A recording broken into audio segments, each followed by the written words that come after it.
কাউকে কাঁদানোর আগে একটি কথা মাথায় রাখবেন, চোখের জলও কিন্তু অভিশাপ দেয়। ভুলটা হয়তো আমারই ছিল, কারণ স্বপ্নটা যে আমি একাই দেখেছিলাম। বাস্তবতা হলো, নতুন মানুষ পেলে পুরান মানুষের কদর কমে যায়। কারো অবহেলিত ভালোবাসা হওয়ার চাইতে সারা জীবন একা থাকাটা অনেক ভালো। রাত্রি যত গভীর হয়, নিজেকে তত বেশি একা লাগে। চেয়েছিলাম ভালোবাসতে, কিন্তু কখন যে বিরক্তির কারণ হয়ে গেলাম বুঝতেই পারিনি। সবাই বদলে যাওয়াটাই দেখে, কিন্তু বদলে যাওয়ার কারণটা কেউ দেখে না। আজ জীবনের বোঝা বইতে গিয়ে দেখলাম স্কুল ব্যাগটার বোঝা অনেক হালকা ছিল।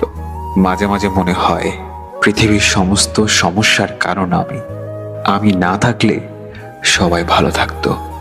নিজের বিবেককে অন্ধকারে রেখে অন্যের বিবেক নিয়ে খেলা করার নামই স্বার্থপরতা। সব স্বপ্ন কখনোই পূরণ হওয়ার নয়, কারণ এটা তো দুনিয়া, জান্নাত নয়। কিছু হারিয়ে গেলে যতটা না কষ্ট হয়, তার চেয়ে বহুগুণ বেশি কষ্ট হয় কেউ বদলে গেলে। সময়টা সেই আগের মতোই আছে, কিন্তু আগের মতো আনন্দটা এখন আর নেই। কষ্টের পরিমাণ যখন অনেক হয়ে যায়, তখন মানুষ আর কাঁদে না, তখন মানুষ চুপ থাকতে শিখে যায়। মাঝে মধ্যে ভালো থাকার জন্য সবাইকে ছেড়ে দিয়ে একা থাকা উচিত। প্রত্যেক ভালোবাসায় দুইজন সুখী হলেও তৃতীয় একজন অবশ্যই কষ্ট পাবে। এটাই হয়তো পৃথিবীর নিয়ম।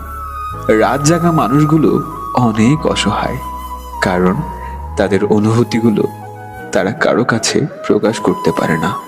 মিথ্যা আশ্বাস দিয়ে কাউকে সাময়িক আনন্দ দেওয়া চাইতে সত্য বলে কষ্ট দেওয়াটা অনেক ভালো। ছোট্ট একটি ভুলের কারণে যে মানুষটা অজুহাত দেখিয়ে চলে যায়, সে কখনোই পাশে থাকার যোগ্য না। মানুষ কখনোই ইচ্ছে করে বদলায় না।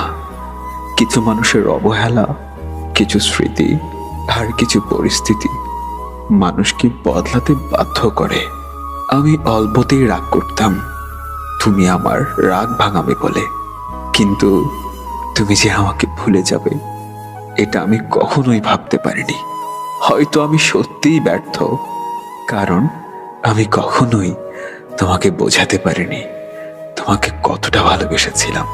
বড় হবার পর বুঝলাম, এখন যতই খারাপ লাগুক তারপরেও চিৎকার করে কাঁদাটা কেন জানি শোভা পায় না। এখন আমি হাসতে ভালোবাসি, কারণ হাসিটাই আমার দুঃখ লুকানোর একমাত্র ওষুধ।